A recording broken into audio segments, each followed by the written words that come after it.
I had a dream, and the Lord came to me in a dream, and I just saw this cage, and I was inside the cage full of snakes. And there were snakes everywhere, hanging from the roof, on the side of the cage, on the floor. And I was in that cage with them, and I couldn't get out, and the snakes were coming for me, you know. It wasn't a nice feeling. And then I noticed that there was another person in this cage with me, and somebody who was very calm, and it was the Lord. And he came to me, he said, "Do you want me to get rid of these snakes?" And I said, "Yeah, please, of course, you know." He said to me, "Oh, well, I'm a snake hunter." And then he killed all these snakes for me, man.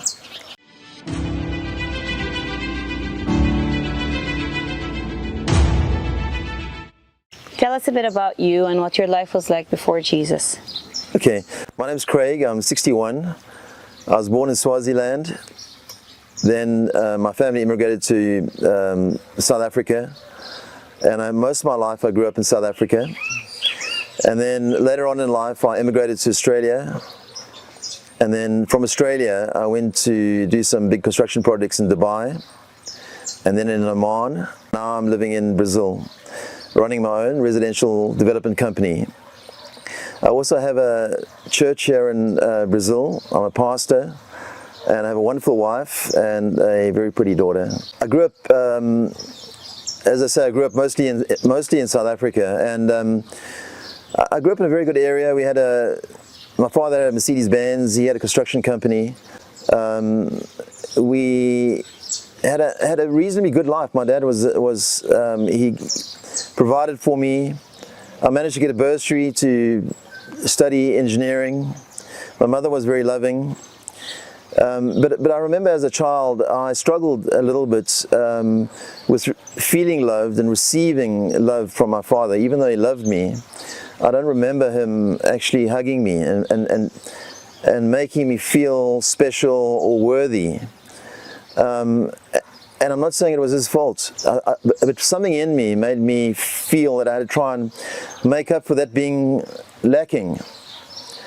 And so what I did as a child, I had asthma as well. I was shy, and I remember struggling to breathe. Sometimes the whole night I couldn't breathe. My mother would put a towel over my head to make me breathe in these fumes from this bowl of hot water with medicine in it, and I really struggled there. And in many sports events, or when the other kids were playing soccer, I was put one side. And my mother used to phone the other mother and make sure that Craig was put one side. And I just felt, you know, different. And I felt that I wasn't kicking goals like the other kids, you know. And I built up kind of like in my heart a determination to try and, how am I going to overcome this, you know? And how am I going to be like the other kids, be stronger? And so I just determined in my heart to work hard, to study as much as I could, and to get ahead. And what went with that is I managed, as I said, I managed to get this bursary with a very good construction company in South Africa that paid for my studies, and I set a course for myself to do the best projects, to work my hardest that I could. And you know, I did well. I won awards. I was running projects at a young age, and all was going good. I bought a house with the money that I was earning. I had a nice car. I had girls that were interested in me, you know, and it was a bit like the pleasures of this world. I decided to pursue those things and the exciting things in this world. You know, I remember parachuting, shark diving, snorkeling, and scuba diving. Not just scuba diving, but deep diving in mines. Anything that was interesting and exciting. You know, I was in an acrobatic plane once as a passenger, but it was to really push the limits and be something, if you like. But amongst all of that, I felt somehow there was something missing in me. I couldn't quite get that feeling of fulfillment and who I really was. You know, you'd be inspired by others, or you'd look in magazines, and I traveled a lot. I went to many countries. You know, it's inspiring and it's fun, but it wasn't satisfaction. And together with the hard work that I did, the focus, not looking after myself, I started getting sick. I found that I had Crohn's disease. Some of the doctors said I had cancer. I'd immigrated to Australia on my own. The doctor said to me, Craig, have you got insurance, medical insurance? I said, no, I haven't. So he said, well, get it and I'll cut your colon out, you know. And I thought, well, that's interesting, but it's going to be hard surfing with a stomach bag, you know.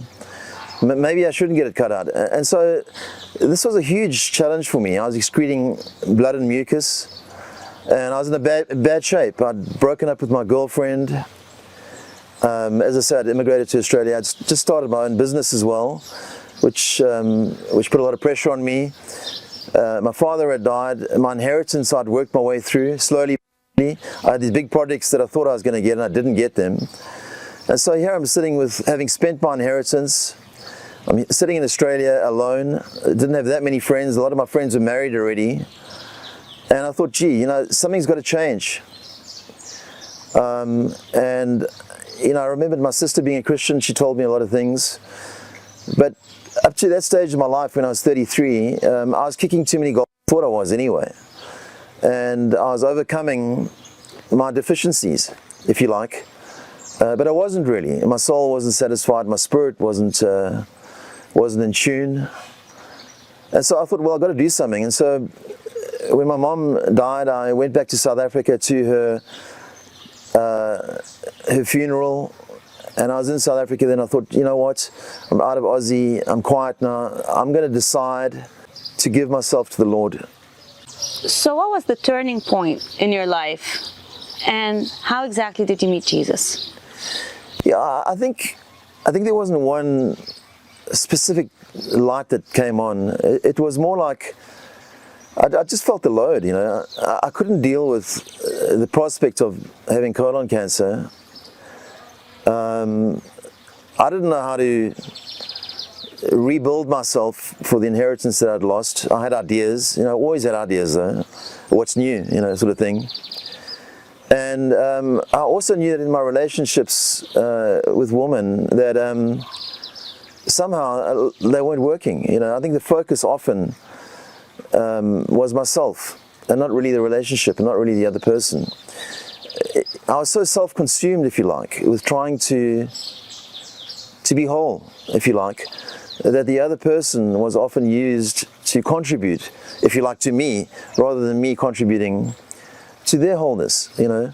And so I realized there was something wrong there as well. And so it was a progressive things that had happened, but they all seemed to happen, yes, within the same sort of period, maybe over a period of about 6 months, you know.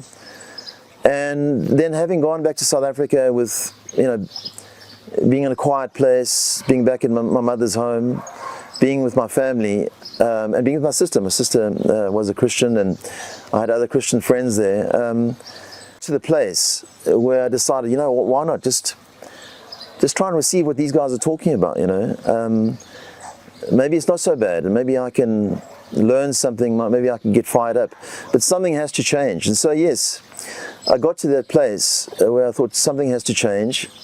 And so it wasn't really one light that went on and suddenly I felt I had to change. It was a progression of things that went wrong.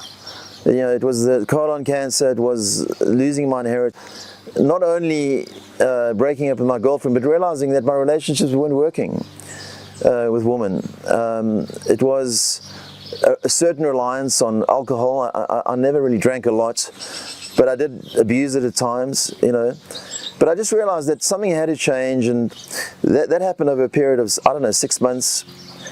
And then after my mom died, she was, you know, very special to me. I used to often just sit with her at the dining room table, have a cup of tea, and I realized that I had nothing left. So why not try and gain something, you know? And, you know, I remember that use of gaining the whole world, but losing your soul. Jesus said that, you know. I knew that, and I had some Christian friends, and I thought, gee, man, I've got to get something back here. And, you know, I'm an engineer, I plan things, and I decided, well, I'm just going to give my life to the Lord. I wasn't going to any church in South Africa. I didn't need to go to a church I didn't feel. The most important thing was I needed to change and connect with the Lord.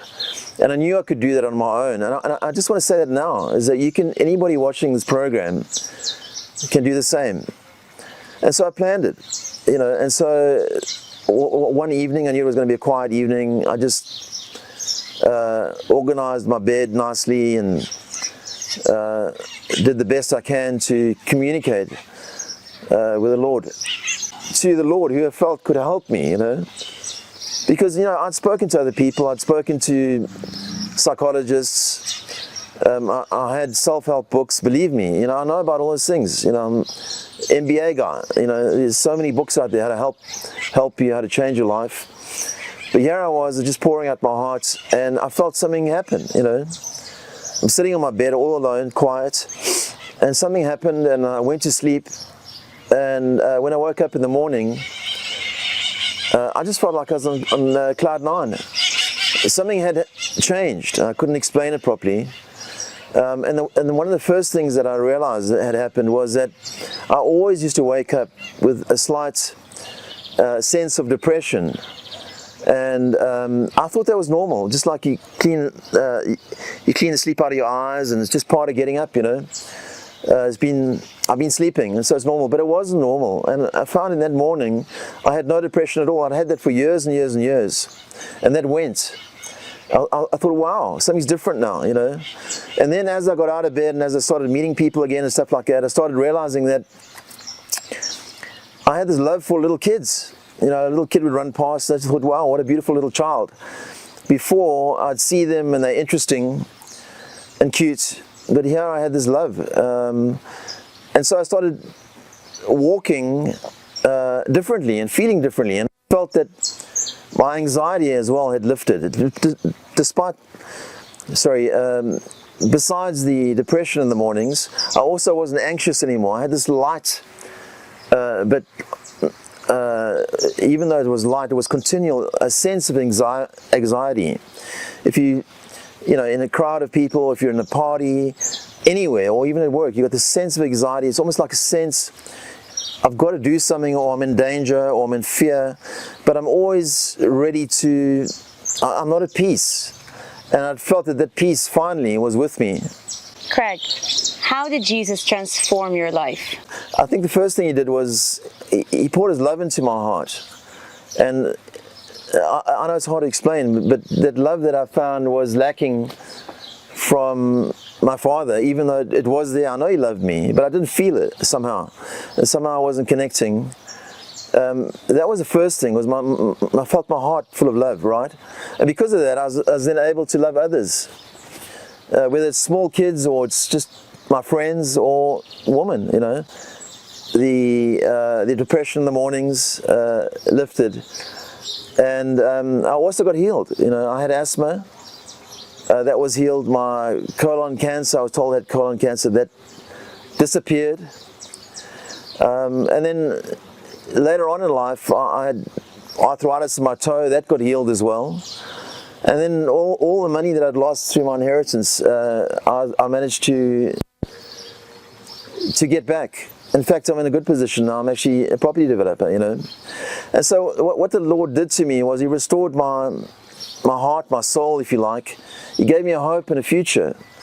I think that if I'd carried on like I was going, I probably wouldn't be alive now, So basically, he gave me life.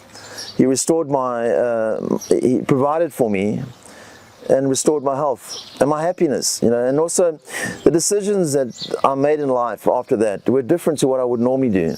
My decisions were based on the world, on man's wisdom, and now my decisions are based on God's wisdom. The woman that I married, beautiful woman, I probably wouldn't have married if I was in that place. And my daughter's a beautiful daughter, and the way that I brought her up, I think would have been different if I didn't come to the Lord.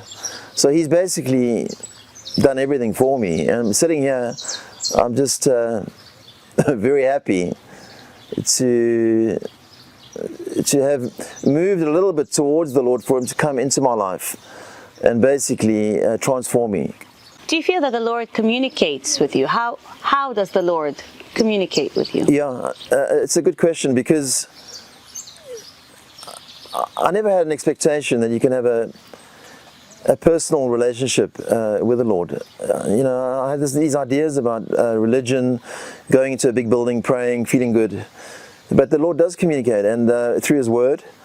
So, I'm a pastor now. I've got, deep into His Word, and the Lord speaks to you through His Word. I've had a lot of prophecies over my life, and I've written them down, and so many of them have come true so far.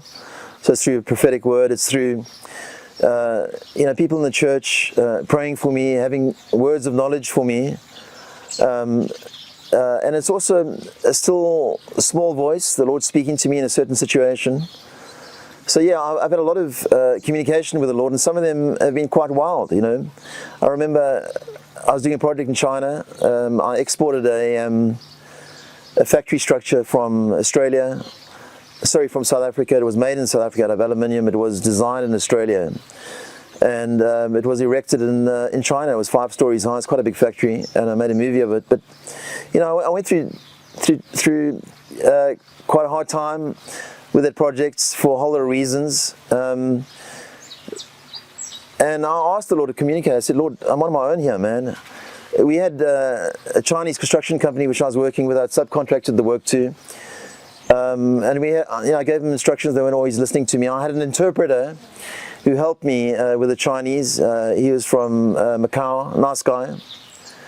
But yeah, we had problems there. We had safety issues and all sorts. And I was stressed out. The project was running late, and I said, Lord, give me a sign. And the translator for me from Macau came to me one night. We were at a certain place. We used to have a shower. It was actually outside. And he said to me, Craig, there's a sign from God in the shower. I said, what? And he wasn't a believer, and he was an atheist. And I said, okay, let me go look at this thing. And I went to have a look in the shower. There's a huge white moth. I've never seen a moth so big in my life. It was about, I don't know, that big. And here he was telling me there's a sign from God. I just felt, wow, the Lord's with me, It encouraged me so much to actually finish that project and kind of like have the strength to know that the Lord was looking after me, right? That was one of the times. I've had other times. I had, at one time, I got stressed out. What I find is when you come to the Lord deals with your most important issues first. My most important issue was just to give me life, and to save me from this cancer, save me from myself, really. But part of what still needed to be worked out, and the Bible talks about renewing your mind. And I hadn't really renewed my mind about the way that I tackled work. I just piled in. I was stressed out. I was working too hard day and night. I was working weekends, and I just felt I needed a break. I had to get out. And I decided to just drive.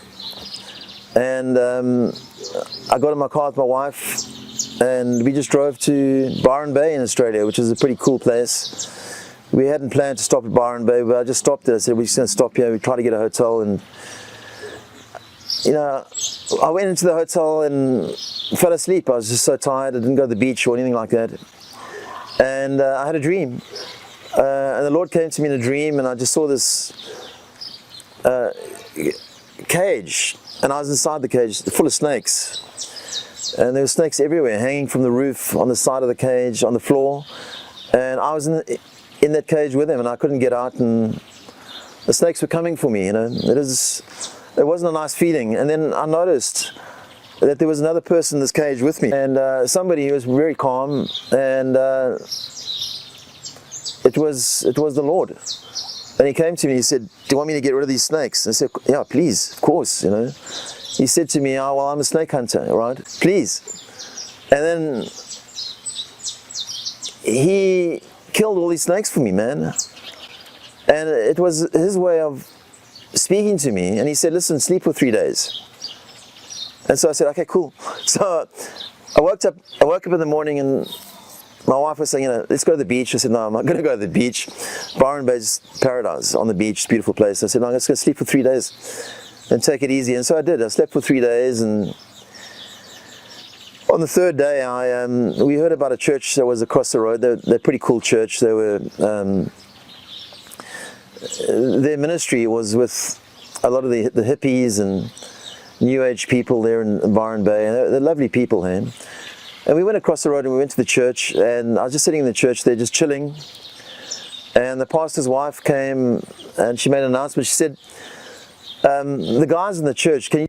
I just feel the Lord wants to pray for you, you know." And I said, "Fine." And I stood up, and I don't know, there's about 8 of us. We stood up, and she came to each one of us. She laid her hands on us and prayed for us. I didn't expect a lot, but I was there for prayer. And as she prayed for me, I just felt this enormous power. It was a fierce storm of a combination of water. It was like being in a very strong rain, a combination of water and fire at the same time. Hard to explain. It doesn't make sense, fire and rain, but all at once, and noisy but not a noise. It was just incredible. It like consumed me, this fire, right?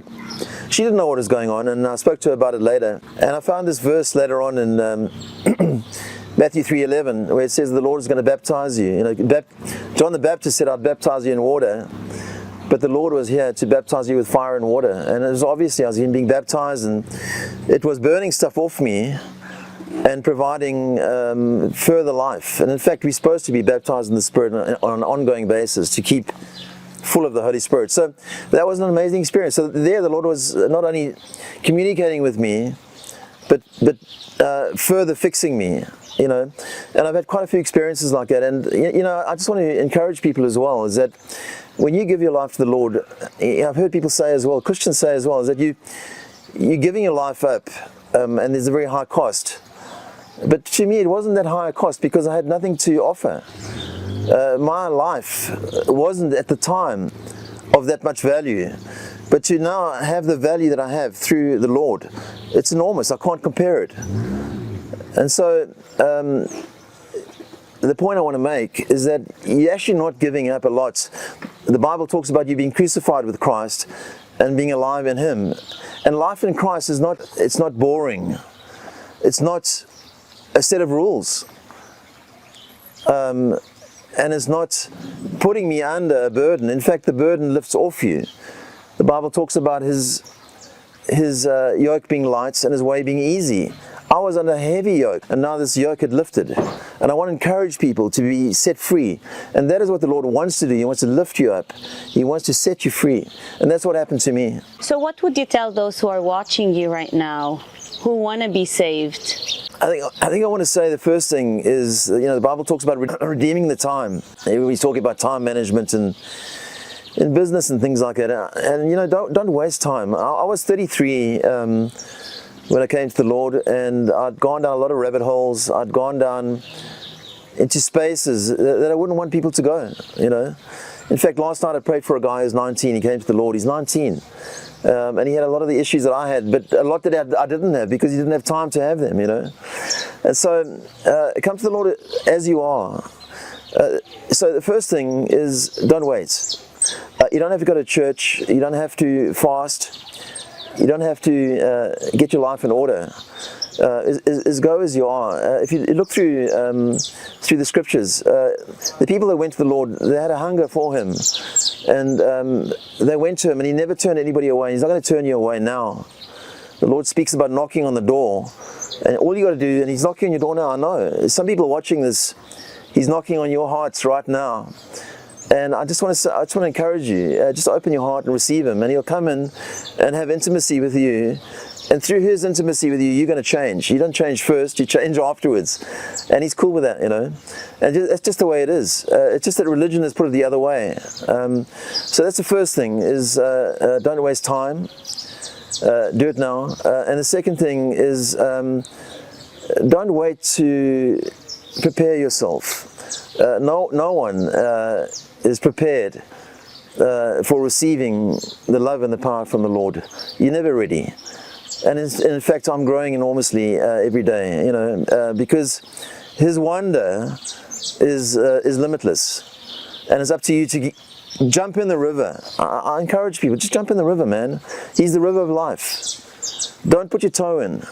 That's the other thing I want to say. Even if you then join a church, our salvation and our working out our salvation, the Bible says, work out your salvation with fear and trembling. In the New Testament, we don't have fear, we have awe for the Lord. You know, He's awesome. And don't wait for His awesomeness to be necessarily taught from somebody else. Go and get it, grab His hem. Get healed, get delivered. And it's not just for you. I just want to encourage you, again, this is an important principle. It's not just for you, it's for your family. And it's for your kids, and it's for the generations after you. So, if you're young, you know nothing, grab the hem, receive the Lord. If you're older, you've been through a lot, receive the Lord. The Lord will restore a lot of what you've lost. What the locusts have eaten, the money that you've lost like me, your health that you've lost, the happiness, the joy that you've lost. Let the Lord restore that. The Bible talks about the enemy coming to kill, steal, and destroy. But the Lord comes to give you life, and life in abundance. Not just life, life in abundance. Abundant life. I want that for you. Amen. And He wants that for you.